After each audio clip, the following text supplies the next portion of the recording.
नमस्कार दोस्तों। एईपीएस बंद आंदोलन को खत्म किया जाए या जारी रखा जाए, ये एक बड़ा मुद्दा सामने आ गया है। क्योंकि दोस्तों ये सिर्फ मेरा अपना अकेला स्टे नहीं है, बल्कि आप सभी लोगों का है। क्योंकि आप सभी लोगों ने एक बड़े पैमाने पर कमेंट करके अपनी इच्छा व्यक्त किया था कि हम भी आपके साथ हैं। बिल्कुल 23 तारीख को एईपीएस एक दिन के लिए बंद रखना ही चाहिए, क्योंकि एईपीएस कंपनियां बिल्कुल भी अपनी जिम्मेदारी समझ नहीं रही हैं। हम लोगों को कोई नोटिफिकेशन जारी करके ये संतुष्टि नहीं दे रही हैं कि हमारा ये प्रॉब्लम जो L1 डिवाइस में आ रहा है ये कब तक चलेगा। ठीक है, क्योंकि हमारे बहुत सारे एईपीएस संचालक भाई ऐसे हैं जिनकी शॉप बंद पड़ी हुई है। बड़े मुश्किल से दोस्तों हम लोग कस्टमर को किसी तरीके से अपने फेवर में करते हैं, अपने शॉप पर उनको बुलाते हैं ताकि हमारा एईपीएस बिजनेस सही तरीके से चले। लेकिन दोस्तों ये जो डिवाइस की प्रॉब्लम आ रही है, इसकी वजह से बहुत सारे एईपीएस संचालकों की शॉप बंद पड़ी हुई है। ठीक है, कस्टमर काफी ज्यादा टूट जा रहे हैं, फिर से कस्टमर को बनाने में काफी ज्यादा दिक्कत होगी। लेकिन दोस्तों यहां पर देखा जाए तो मंत्रा सॉफ्टेक कंपनी काफी ज्यादा इस प्रॉब्लम को लेकर के सीरियस है। वह लगातार अपडेट देती आई है, और जैसे ही हम लोगों ने यहाँ पे ये मुद्दा उठाया, वैसे ही यहाँ पे मंत्रा ने फिर से अपना जवाब उपस्थित कर दिया, जिसे हमने आपको कल इस वीडियो में बताया था। सारा सब कुछ मैटर, कब तक ये डिवाइस में प्रॉब्लम अभी रहने वाली है मंत्रा सॉफ्टेक कंपनी के अनुसार। ठीक है, अगर आपने उस वीडियो को नहीं वॉच किया है तो डिस्क्रिप्शन में उसका लिंक मिल जाएगा, आप लोग जा करके कायदे से इस वीडियो को देख लीजिएगा, क्योंकि बहुत ही ज्यादा काम की आपके लिए इंफॉर्मेशन इस वीडियो में हमने दिया हुआ है।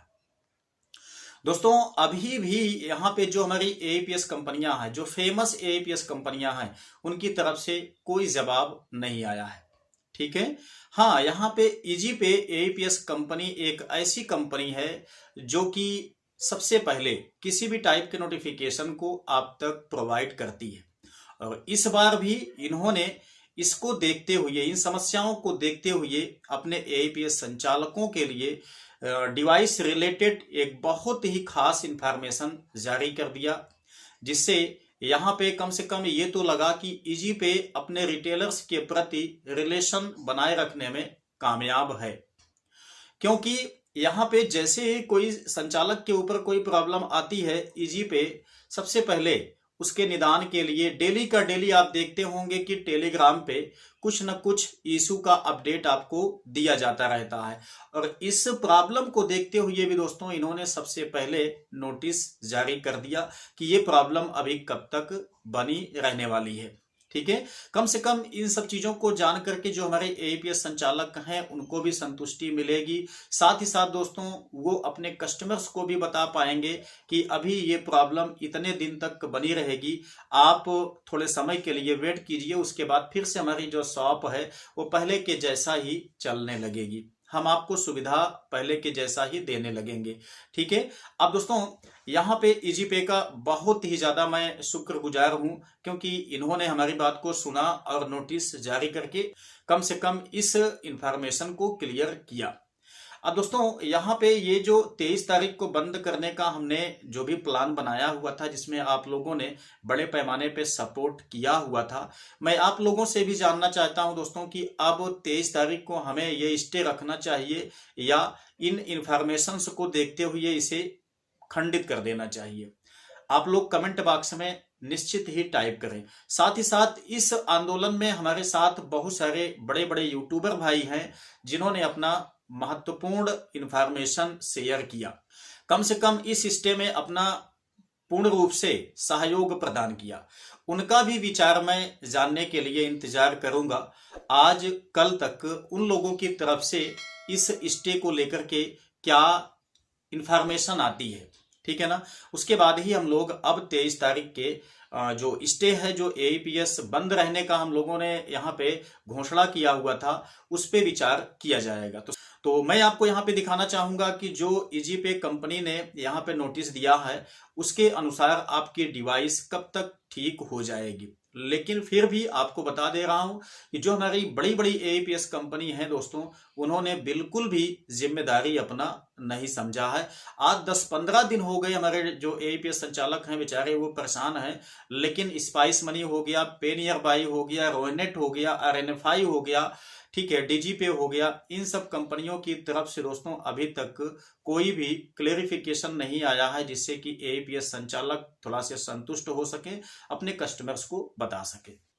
तो आप यहां पे देख सकते हैं, ठीक है, यहां पे बताया गया है इंपॉर्टेंट नोटिफिकेशन। ठीक, आप लोग यहाँ पे इसको इंग्लिश में रीड कर लीजिएगा, मैं यहाँ पे इसको टेलीग्राम पे भी डाल दूंगा, लेकिन हम इसका हिंदी वर्जन आपको दिखाना चाहेंगे ताकि आप अच्छी तरह से समझ पाएं, हम भी अच्छी तरह से इसको समझ पाएं। देखिए कहा गया है कि 31 अक्टूबर 2024 के बाद खरीदे गए सभी L1 डिवाइस को यूआईडीआई द्वारा कुछ तकनीकी और कार्यात्मक उन्नयन के कारण 30 नवंबर 2024 तक श्वेत सूची में शामिल नहीं किया जाएगा।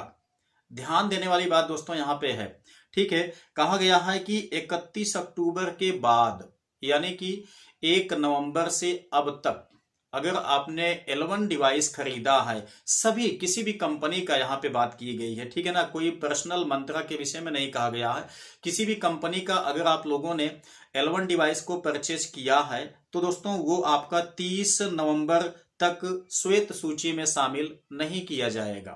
ठीक है, आज है 21 नवंबर, तो 30 नवंबर तक ये प्रॉब्लम अभी बनी रहेगी। ठीक है, अच्छा आगे कहा गया है कि यहां देखिए कहा गया है लघु संक्षिप्त, संक्षिप्त रूप में प्रॉब्लम को यहां पे डिस्क्राइब किया गया है।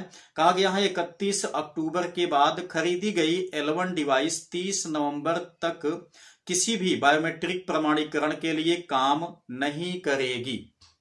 अगर आप 30 नवंबर के पहले पहले किसी भी टाइप के L1 डिवाइस को आप यूज करेंगे तो इजी पे के इस नोटिफिकेशन के अनुसार किसी भी ऑथेंटिकेशन में L1 डिवाइस आपकी काम नहीं करेगी।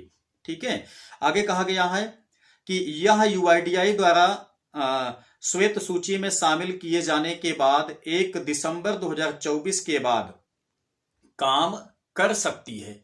यह नहीं कहा गया है कि 1 दिसंबर से ये काम करेगी, कहा गया है कि 1 दिसंबर 2024 के बाद काम कर सकती है। ठीक है, लेकिन दोस्तों मैंने आपको कल बताया था कि जो मंत्रा सॉफ्टेक कंपनी की तरफ से मेल आया हुआ था उसके अनुसार कहा गया था कि अगले कुछ हफ्तों में ये डिवाइस का प्रॉब्लम ठीक हो जाएगा। ठीक है, तो मोटा मोटा आप यहाँ पे कम से कम 1 दिसंबर तक तो देख ही सकते हैं, 1 दिसंबर के बाद संभवतः हो सकता है ये प्रॉब्लम ठीक हो जाए। तो आप लोगों के ऊपर दोस्तों टोटल डिपेंड है, आप लोग अपने कमेंट के माध्यम से अपने विचार को अवश्य व्यक्त करें कि जो एईपीएस कंपनियों की तरफ से नोटिफिकेशन आया नहीं है, आना चाहिए या नहीं आना चाहिए। ठीक है, यहाँ पे ईजीपे ने तो अपना क्लेरिफिकेशन जारी कर दिया, और लेकिन अन्य कोई भी एईपीएस कंपनी अभी कोई जवाब नहीं दे रही है। ठीक है, तो मैं यहाँ पे उन यूट्यूबर भाइयों का भी विचार जानने की कोशिश करूंगा जिन्होंने यहाँ पे 23 तारीख के स्टे में अपना अमूल्य योगदान प्रदान किया है। साथ ही साथ आप सभी रिटेलर भाइयों का भी मैं यहाँ पे जवाब जानना चाहूंगा। तो जैसा भी हो आप लोग कमेंट बॉक्स में जवाब अपने अवश्य टाइप कीजिएगा और ज्यादा से ज्यादा कमेंट आप लोग अवश्य लिखिएगा। तो चलिए मिलते हैं नेक्स्ट वीडियो में नई जानकारी के साथ, तब तक के लिए जय हिंद।